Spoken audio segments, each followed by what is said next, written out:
अस्सलाम वालेकुम बिस्मिल्लाहिर्रहमानिर्रहीम। इफ्तिख़ार साहब, आपका शुक्रिया कि आपने मुझे कि मैं अपने ख़्यालात का इज़हार करूँ जो करंट इस वक्त ग्लोबल सिचुएशन चल रही है, उसके ऊपर कुछ कह सकूँ। पहली बात तो है जो जो सीज़ फायर के बाद जो कराने में और उसके बाद जो डायलॉग्स के लिए जो हमारे आर्मी चीफ़ और पीएम ने मेहनत की है, मैं समझता हूँ एक बहुत बड़ा क्रेडिट है।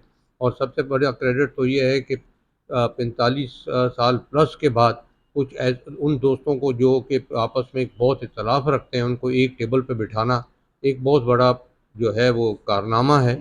और ये एक सोच लेना कि जी कि पहली ही मुलाकात में बैठते ही तमाम मसाइल जो 45 साल प्लस से चल रहे हों वो ओवरनाइट ख़त्म हो जाएंगी, ऐसा नहीं होता है।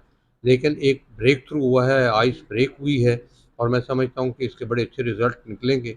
और जिस तरह हमारे पाकिस्तान में मेहनत की है इस मसले को जो वॉर को रुकवाने में और फर्दर वॉर को बढ़ने से, जिसमें बहुत सारे मुल्क इन्वॉल्व होते हैं और सिवाय जंग से कभी किसी को कुछ हासिल नहीं होता सिवाय तबाही के।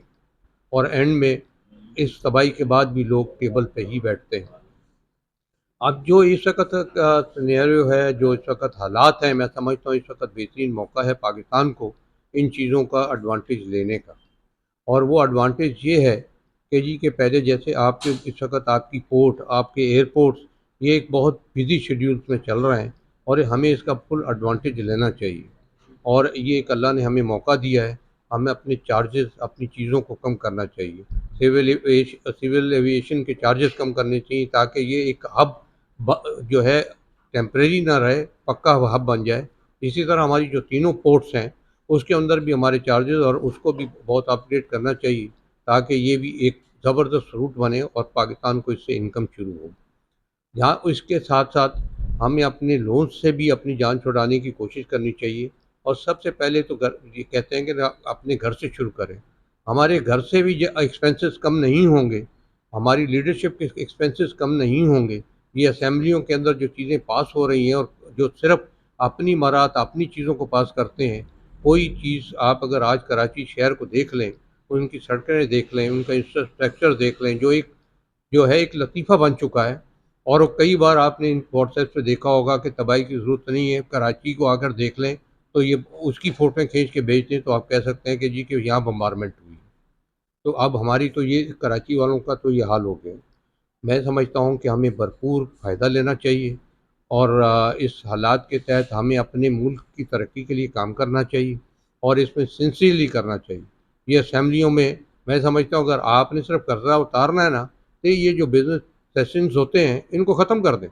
इससे कुछ हासिल नहीं होता असेंबली में सिवाय एक-दूसरे पे लान-तान और अपने पर्सनल जो है वो चीज़ों को अप्रूव करना। उसमें सारी पार्टी शामिल होती हैं और अप्रूव कराती हैं। ये इसको रोका जाए और मैं समझता हूँ कि ये सही है कि ये अगर असेंबलियाँ 6 महीने के लिए बंद कर दें तो आपका कर्ज़े वैसे ही उतरने शुरू हो जाएँगे। और ये जो मराहत दी गई हैं, ये किस लिए? कोई सेंस है? आप पास ऑन करें, अगर आपको कोई बरात मिलती है तो सिविलियंस को पास ऑन करें। ये सिर्फ़ क्या वो असेंबली के मेंबरों को या ब्यूरोक्रेसी को देने के लिए आपने ये सिर्फ़ मराहत रखी हुई है और ये लोन से ले रहे हैं। मैं समझता हूँ कि ये एक शेमफुल रोल है इस चीज़ का। इसे ख़त्म होना चाहिए। और एक जो दिखावे के लिए गाड़ियों के एस्कॉर्ट चलते हैं, सिर्फ़ बोलने की हद तक होता है कि जी कि हमने कम कर दिए। वो अलग बात है कि 100 गाड़ियों में से 50 को कम कर दिया, 50 का एस्कॉर्ट तो फिर भी आपके साथ है। होना तो ये चाहिए कि आप 2 के एस्कॉर्ट पे चले जाएँ, पता लगे दुनिया को, रोड्स को ब्लॉक ना किया जाए। और ईकेजी के वीआईपी मूवमेंट है। ये आज तक समझ नहीं आई ये वीआईपी मूवमेंट क्या चीज़ है? क्या बाकी सिविलियंस जो हैं वो क्या हैं? वो डंगर हैं, जानवर हैं, क्या चीज़ है वो? जिनके पैसे पे आप ऐश करते हैं, जिनके पैसों पे आप ज़िंदगी गुज़ार रहे हैं और उनको वो हालत है उनकी कि जो आपके तसव्वुर से बाहर है। इसलिए कि आपने तो कभी एयर कंडीशन से बाहर आना ही नहीं है। ये आपकी लोड शेडिंग है, यही आपकी गैस की है। एक तरफ आप कहते हैं एक्सपोर्ट बढ़नी चाहिए, जब आपकी यूटिलिटीज़ इतनी हाई रेट्स पे हैं कि आप कंपटीशन से ही बाहर हैं, तो आप क्या एक्सपोर्ट करेंगे? आप तो खुद इस मुल्क के लिए दुश्मनी कर रहे हैं, यूटिलिटीज़ बिल्स के रास्ते से, ताकि आप जो है सिर्फ इम्पोर्ट ओरिएंटेड रह जाएँ और आप हर वक़्त आपका बैलेंस ऑफ ट्रेड ही जो है ना हो। आपको जब बाहर से पैसा ही नहीं आएगा अगेंस्ट एक्सपोर्ट, तो आप क्या करोगे?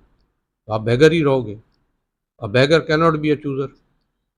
तो मैं और ज़्यादा नहीं कहना चाहता, मैं समझता हूँ इतना ही मैसेज बहुत है समझने के लिए। थैंक यू वेरी मच कि आपने मुझे एक मौका दिया।